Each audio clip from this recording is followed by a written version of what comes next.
Hi there, this is Donna Bordeaux with Campground Accounting, and you are listening to Campground Compass, the show dedicated to campground owners in an entrepreneurial mindset who seek to grow and expand in the wild and wonderful world of business. Welcome to the first episode of Campground Compass podcast. I'm here with your host, Donna Bordeaux. Hi there, and I am here with Zach Bordeaux. You want to give a little introduction, maybe? Sure. I'm Donna Bordeaux of Campground Accounting. I'm a CPA. I've been in practice for about 26 years, and our firm specializes in working with campgrounds. We want to help campground owners all across the United States be able to manage their business, to grow it to the point they want to grow it, and to minimize the impact of taxes. Yep, and I'm Zach Bordeaux. I'm the producer of this podcast. All the video editing and stuff, most of that is me. I'm the one that actually came up with the idea for the podcast. I do a lot of our social media marketing and that kind of stuff for Campground Accounting, as well as the bigger firm, which is Calculated Moves. So yeah, I help out with all that kind of stuff. So I'm here on the first episode to kind of help get us kick-started. I know it's been a long journey getting this whole podcast thing set up, so we've got all kinds of new cool contraptions that we can use. We got actual lighting, which is great. We got a camera, which is also great. We got a heck of a room in here now. We got our logo up on the wall on the first episode. What other podcast can you tell me that has the logo on the first episode? Well, and let's talk about where that logo came from. Yeah. Let me give you the little backstory of why we're here doing a podcast. I've been doing videos on YouTube and our blog for a long, long time, all because Zach said, hey, Mom, you ought to record some videos. That would go over real well, and that would help get the word out. Well, then Zach had another brilliant idea, and he said, you ought to maybe try a podcast. It's pretty popular. It's another method to get the word out about campground ownership and how campgrounds work and how campground accounting can help campgrounds. And so he started out by telling me, well, maybe we could just take all the audio from the previous videos that you did and turn them into a podcast. And I said, well, that sounds good because that doesn't really involve a whole lot of time and effort. Well, that kind of morphed into a bigger idea because most of my videos are going to be 5 to 10 minutes at most. So those would be pretty short and little bite-sized podcasts. So Zach said, hey, we ought to interview some people. We ought to maybe do some longer format too. Mm-hmm. So that led us to the journey. And then we decided, well, heck, this thing's going to have a life of its own. It's got to have a name. So we were brainstorming some names, and Zach came up with Campground Compass. And we liked that, a little alliteration with the letters, with the C's, and it made good sense because it's guiding campground owners and people who want to join the industry. So, love the name, had a new logo designed for it, and here we are. Yep. And as you can see, we have our whole setup here, so excited to be here and excited to finally get us going. Yeah. And we hope to bring you some guests from within the industry. We've got some exciting things planned to bring more information for campground owners and for campreneur wannabes who are ready to or thinking about buying or building a campground themselves. Yep. And we have a lot of good industry knowledge from Campground Accounting. We work with campgrounds all over the U.S., so hopefully we can bring you some value here in the next coming episodes and in this one as well. And yeah. And the other piece of working with campgrounds is we also camp. We've been camping for a long while now in all different variations of camping, all the way starting from tent to pop-up, the travel trailer to now Class A motor coach. We love to see the country. It gives us a unique perspective to see what's going on in the campground industry, and we bring that back to help our owners know, hey, what do people like, and what are new things that are going on in the industry? Yeah, and kind of as well, it also helps campground owners just to find some of the trends that, they're not a lot. Some campground owners go and camp, but some are so busy in their own park that they don't have a chance to, go visit other places and see what's going on and get the industry knowledge that we have, and working with so many campgrounds, we get industry knowledge that nobody else has. So yeah, not many CPAs know the difference between a 30 amp plug and a 50 amp plug, but you can bet we do. Yep. So stay tuned and subscribe to the podcast now so you don't miss out on any of this exciting stuff that'll be coming your way soon. So let's move into our first segment, which is the latest campground news. Yeah, we're going to take a look at some common articles, things that are coming out to keep you abreast of what's going on. And the first one that Zach found today was an interesting one about some wildfires in Michigan. Mm-hmm. And we have a controversy. These wildfires were in Isle Royale. It's definitely Isle Royale. It's Could got to be be Isle Royale. It's spelled with an E at the end. We have visited there, and it was a really cool place. It's an island. You take a ferry either from Wisconsin or the Upper Peninsula of Michigan out to this island that's about 3 hours, I think the boat ride was. Yeah. And we stayed out there overnight because it's too far to go for one day and come back. Yeah. It's a really remote, cool island, and hiking. There's some campgrounds there. You can only hike into campgrounds, so not like you're not going to take your travel trailer there or your pop up. It's all or anything tent like sites. that. You're gonna be on foot and carry all your stuff with you. I think for the camping, if I remember right, they drop you off on the boat like on a Friday and maybe come back and pick you up the week later. Yeah, I remember they had something. I don't remember if it was exactly that, but I remember they did have something cool to where you went in and you stayed there a few days. Yeah. And then they'd take you back. So. And I think about the only thing I remember on the island was there was one little restaurant and there's some little cottages. We stayed in a cottage overnight there and went out fishing. But it's a shame to see they've had these wildfires. It says it was a 10-acre wildfire. Yeah. But it was some beautiful country and the quietest place you'll ever be. You can't hear anything. Yeah. Yeah. Because there's nobody there. There's no cars. There's no roads. Yeah. There's really just the boats that come and go and just a couple of people that stay on the island besides the campers. Yep.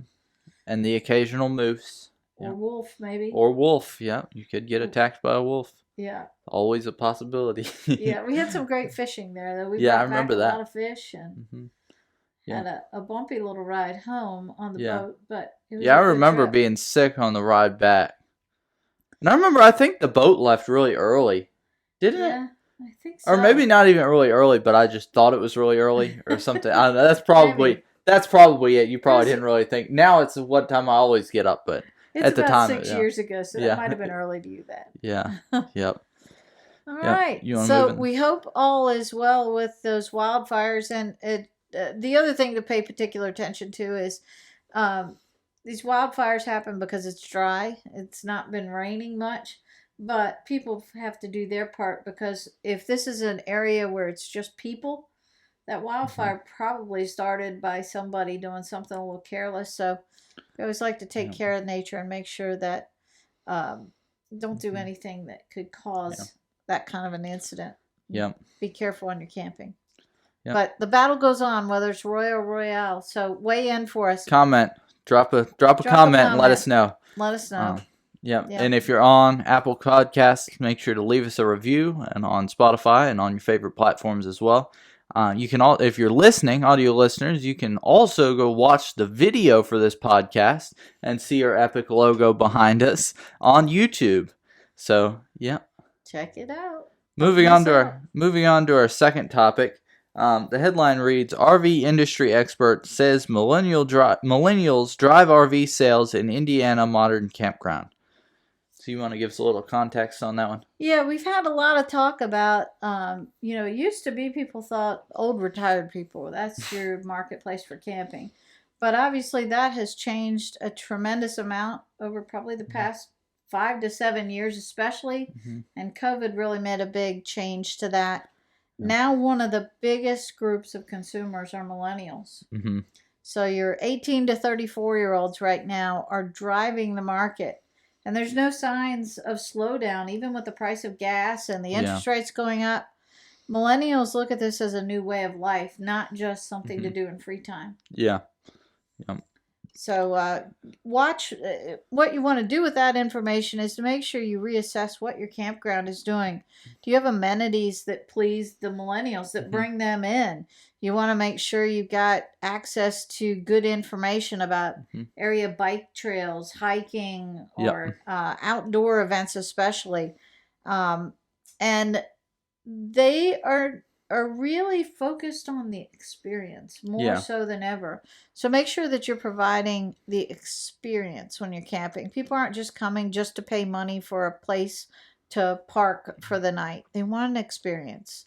So that's one of the things that I always talk to our clients about, is looking at what can you do to make your experience a great value for your consumers. Yeah, and I know you've always told me, especially with some of our other niches that we work with, but especially campgrounds, the selling the experience versus just selling the stay is so important to, the success of these campgrounds, especially, when it comes to some of these overnight parks.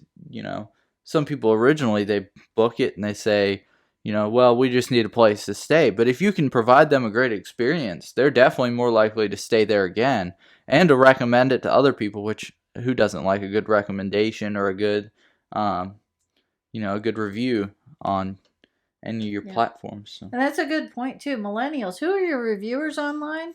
Millennials. Yeah. So make sure you're reminding them that if they did have a great time, to post a review on the socials, or get an Instagram video. I recently saw at Buena Vista Motor Coach Resort in Alabama, somebody posted a review of a site and took a tour and posted it on TikTok. Oh my gosh, that thing's had a ton of views. Yeah. And they're getting calls of people reserving because they saw that video on TikTok. Yeah. So definitely make sure that you're not missing out on that marketplace, and that your experiences are geared towards the younger crowd and not just the older crowd. Yeah. I wonder why that is, why there's so many more millennials. I mean, you don't think that there's that many out there, but there's a lot more. Like when you look at these numbers that we're seeing on this article here, there's like a lot more than you would think. Yeah, and there's a lot of millennials now hitting the road, even with kids. Yeah. I know of a couple personally where they're full-time RVers and they've got young kids. They started full-timing when their kids were, I think, 3 and 5, probably before they started school. But they realized that the experience their kids are getting on the road versus the experience they would get sitting in a standard classroom offers a whole lot of advantages and varieties, and the parents really want their kids to feel that experience rather than just book knowledge. Yeah. And I'm sure Zach can benefit, having, before we started traveling the country, you could read in a book all about Yellowstone or about mountains. Or it's completely different when you go to these places. I mean, these places are insanely beautiful and just awesome places to be. And just learning about how so many different parts of the country are so different. It's almost like you're in another country. Yeah, it's a good example of that was the Grand Canyon. Yeah. It's like you don't realize how big that thing is. You look at pictures of it and wow, it's pretty big. Wow, that's pretty big. How about that? And you go there and it's just wow how massive that thing is. Yeah. We took you remember, I don't know if you went or not, but we did a helicopter tour. Yeah, that was you and Dad. Me and Dad went and did a helicopter tour over the top of it. And that was awesome. That was it's stunning. And I, growing up all my life, I'd seen pictures of the Grand Canyon. I never realized how flat it was around there. Yeah. You just drive up and all of a sudden there's a hole in the earth. And it's a massive hole. Yeah. But that was a pretty cool trip. Just the knowledge and the experience of seeing those places and meeting people from different parts of the country along the journey are really incredible things from an education perspective too. Yeah. So the Grand Canyon, I mean, it was almost like it wasn't even real when you were there. Like, it was almost like it was in the dinosaur ages. Yeah. And even some of the other places, when we went out to Yellowstone, we went through South Dakota, who would have thought Sioux Falls was such a beautiful place? Yeah. I mean, I would have never said, if somebody said, where would we go on vacation? Say, how about we go to Sioux Falls? But it was a beautiful place. Now, Yeah. granted, I don't only want to be there about 3 months out of the year. I don't want to deal with the winter and the snow. But Yeah. some neat places that we probably never would have set foot on if it weren't for camping. Yeah. And speaking of the dinosaur ages, let's move in to our next story. Yeah, this is really cool. Shout out to Campers app. Now, Campers app is an app that campgrounds use to talk about like the events and the goings on in their park, or to make announcements to their guests, kind of like their own little intranet app. But Campers app released 2 dinosaur-themed, what is it? What reality Like is it? augmented reality. Yeah. I forgot the word. Yeah, augmented reality. So they have this one basically where you can see a T-Rex hatch in your campground.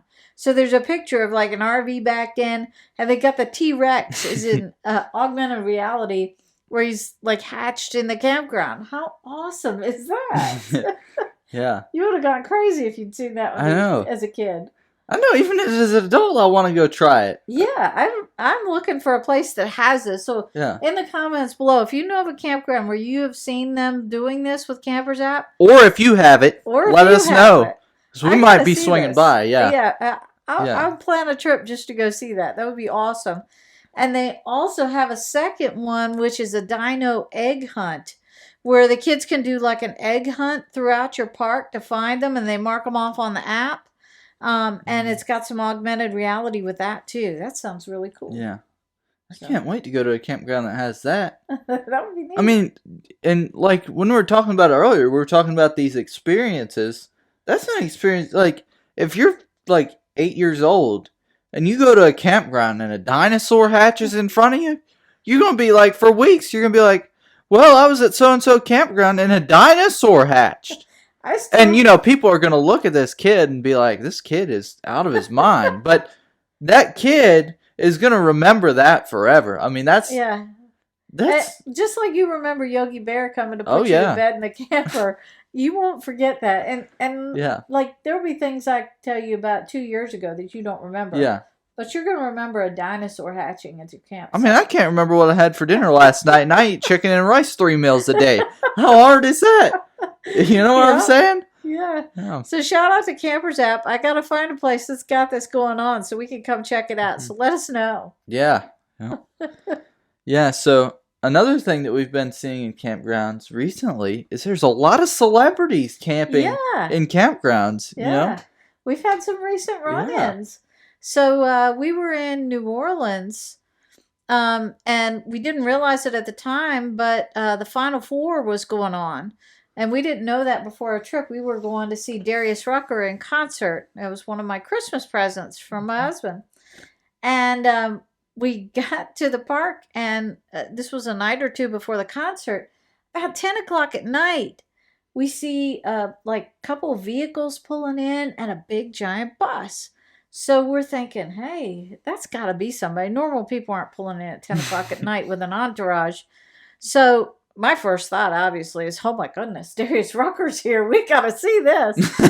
Now, it wasn't that good, but it turned out it was the bus from the Daily Wire show. Yep. And it was Crane and Company that came in to do their sports events for the Final Four, and they had a bunch of interviews and shows lined up to do there.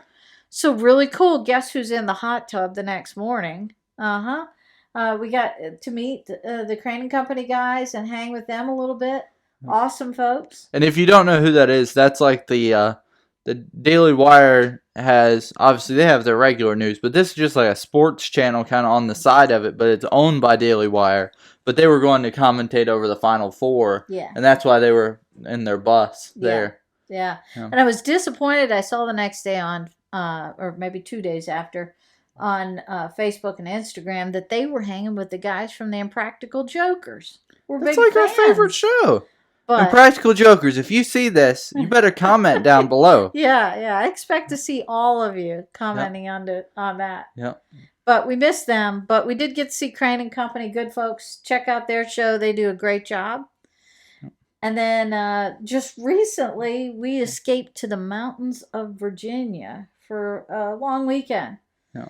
And that's where Dad's from. So yeah, he's from there. So they didn't really go to, just to go hang out in the mountains of Virginia. They were going back to see what was going on in Galax. And so we were at Deer Park Motor Coach Resort there checking it out. And really cool place, and it's about a 20-degree drop in temperature, so we escaped the heat a little bit. And one of the ladies working there was giving us a tour, and she said, "Did you see who our guest was?" And every site had a little sign out there with the people's name and who's coming in, and it was like a little welcome sign. And sure enough, Alfonso Reibero was there from America's AFV, Funniest Home Videos. And you know Carlton. him. Everybody knows Carlton, the Carlton dance. And so we didn't even realize it. And he had been playing baseball with his kids out in the field right behind the RV. So I didn't realize it. And then I heard him laugh, and I knew that was him. Yeah. I recognized it. But super nice people. They, too, are another case where they have 3 kids traveling with them and their dog. And they were stopping over on the way to go to a farm. They stay, I think, probably Harvest Host. But they like to just stop off at farms and let their kids see the farm life. And, obviously from L.A., they don't probably see a lot of farm animals and things. Yeah. But they were on an educational venture with their kids, too. Well, the funny story was what Dad told them. They were over there playing baseball in the field, and Dad went over there real serious, and he said, what did he say? He said something like, "You better be careful playing in that field over there." And then they were all worried. They were like, "Why?" And then he said, "Well, you better watch out, or if you mess up and get hit in the face, you're gonna end up on that one of those AFV shows, or what was it? One of those funny video shows." He laughed and he got it then, but so he was a really good spirit and good guy, really nice and very friendly. And then, of course, too, we have one other celebrity that's in the news recently, dealing with RVs. We got good old Marky Mark and the Funky Bunch. Mark Wahlberg. Not only is he a singer, dancer, actor, and burger extraordinaire, he now owns Airstream dealers in Cleveland. So that guy's got a lot of stuff going on for him. He very diversified. Yeah. Yeah. He does not have all of his eggs in one basket. No, that's for sure. His T-Rex eggs are, let's say, hatching all over the place. Yeah. Throughout Campgrounds. Throughout Campgrounds, yeah. So we'll keep your eyes out. We're watching for the celebrities. Yep. See what happens. So comment down below if you've seen any celebrities. Yeah. In the parks, and we're just wondering, if, who's come to your park, Yeah. So definitely. So the next thing we wanted to talk about a little bit was a lot of people talking about building small RV parks. We have a lot of in South Carolina, especially. Over by the coast on Myrtle Beach, we have Ocean Lakes, which is one of the biggest campgrounds. Mega parks, yep. And there's a lot of big parks, and nobody wants to, well, I won't say nobody wants to own that, but a lot of people would rather have a small little park. And I know a lot of people are big business people, and they would rather make money than make a good park. Or, well, not make a good park, but money is a higher priority, sorry. But... Well, but anyway, the mega parks, not everybody wants a mega park. Some people want a smaller park. So yeah, there's a new trend I'm seeing a lot of interest in, and I keep hearing people say, "Well, I'm thinking about starting small and maybe kind of building. Maybe I'll just have 5 sites to start with." And they're wanting advice on how to do that. And I'm on the fence about this a little bit. It seems kind of, I don't know if it can be done in a way that is really profitable. Now, if you're looking at it just as a hobby, like I own my house here and I got some extra land, maybe I'll put in a couple of sites. Yeah, that's possible. But I don't know if you're going to be able to turn that little venture into a business. Yeah. Well, I know from like a marketing standpoint, which is, most of the stuff I do here is marketing related as far as, I do social media and website stuff and blogs and videos and obviously this podcast and stuff like that. But from a marketing standpoint, that's got to be really hard to market. How do you market 5 sites? Isn't I don't that, know. do you market the individual site? Like, do you put it on Airbnb?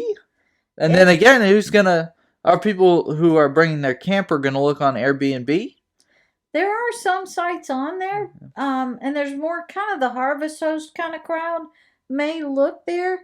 But the real problem I have is like from an economies of scale. Yeah. It's really hard to put a lot of capital. If you figure an average single RV site in a park probably runs anywhere from, we used to say 15,000 a site. I've heard numbers up to 50,000 a site now with the cost of everything rising. But to do that on a small individual scale, I think it's got to be the case where somebody says, hey, I have the background to do most of these things myself and not hire it out. Mm-hmm. Maybe that could work.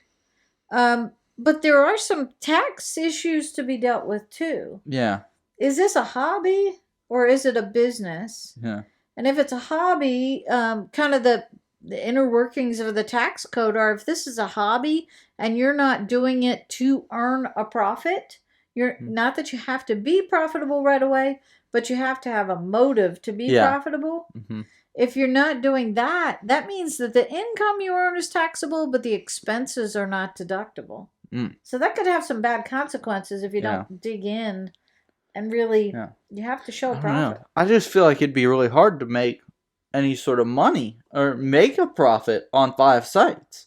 And you still have to have the maintenance of those sites. Well, and if you just think, like you had if you think of sites. the most expensive park in the world, they still have all these normal areas that they have to have, like a guest shop, a thing, but they're one place. They're not something that you need on every site. So you're still going to have all those expenses, having a camp store, having, even amenity-wise, you're not going to be able to offer amenities. Yeah, you're not going to have a pool or a hot tub, and if you are, you're going to be out of business. Yeah, because you can't pay for 5 sites. Yeah. I don't know. We'll have to watch that trend and see how it goes. I'm curious to see who is making headway with that and see if they're able to successfully turn it from that initial 3 to 5 sites into a full-size campground. Yeah. We'll keep an eye out. Yeah. I wonder if you could do it as a rental property. Perhaps. And that would, again, I guess on tax law, obviously there's no one-size-fits-all. You have to make sure the situation works. But that may be a case where you could do something like that. Yeah. It might make more sense if there was a camper there and it was like a glamping sort of thing. I guess you might be able to throw it on Airbnb or something like that. But I don't know. I feel like it'd just be impossible to market 5 sites. 3 to 5 sites.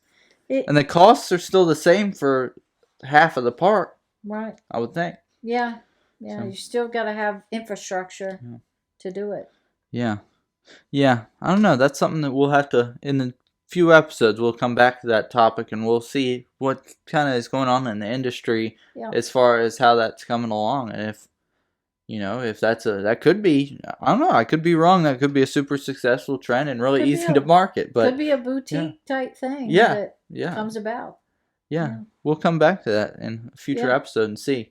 And maybe it could also be a new entry into the marketplace for with the electric part of this coming through. Maybe electric RVs and electric cars.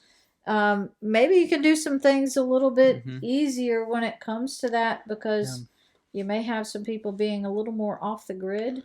Or some of the solar options coming into play. Yeah, I've seen in a lot of these, I'm in some of the campground Facebook groups, and I know you're in a lot more than I am, but from Campground Accounting social media pages, I'm in there too. But I see a lot of campground owners talking about people who bring their car and charge it on the campground's pedestal. On the campground's pedestal. Yeah, I wonder what's the deal is going to be with that. Because if, they're saying all electric cars by right. whatever year. I don't remember what year it was, but I I'm don't seeing know. a lot of potential issues come into play because the cost is significantly different. If somebody's not only using the electricity for their RV, and even now with some RVs, it used to be we had one air conditioner. Well, now then it became two, and now we're even seeing three. So the electric use and the general cost of electric has dramatically increased with all of the energy changes we've got going on. So I think the cost of charging cars along with it, it's going to bring about some change to the industry, whether that's extra cost or extra fees for that, kind of like they used to do with washing an RV. Or it could even be they start metering electric daily. Yeah. I've heard rumblings of that too, with now metering. Yeah.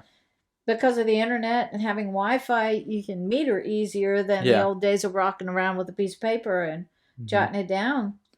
Perhaps we'll go to metering. It may curb some of the waste in energy too. We've all seen, and I may have even been a victim of, or not a victim, but somebody who did, leaving the door open. Allegedly. Allegedly.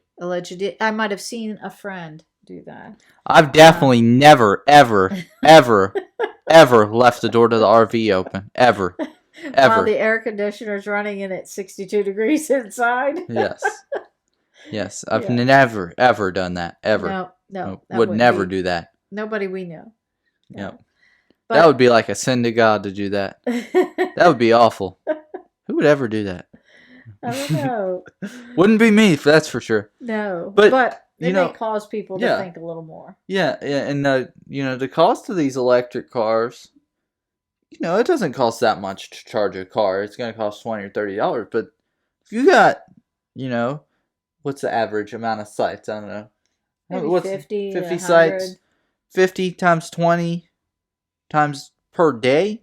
That's a lot. Adds up. That's a lot. It's a pretty significant number. And that's not to say, like, there are some people, just like with the RV electricity, who may not need to charge their car. Yeah. But they do it because it's there. Yeah. And because they can. Yeah. So, it's, I don't know, we're talking about energy conservation, but yet it seems like it's going the exact opposite direction with being more wasteful and more costly for energy rather than saving us a whole lot. Yeah. Yeah, I know. Yeah. That's interesting.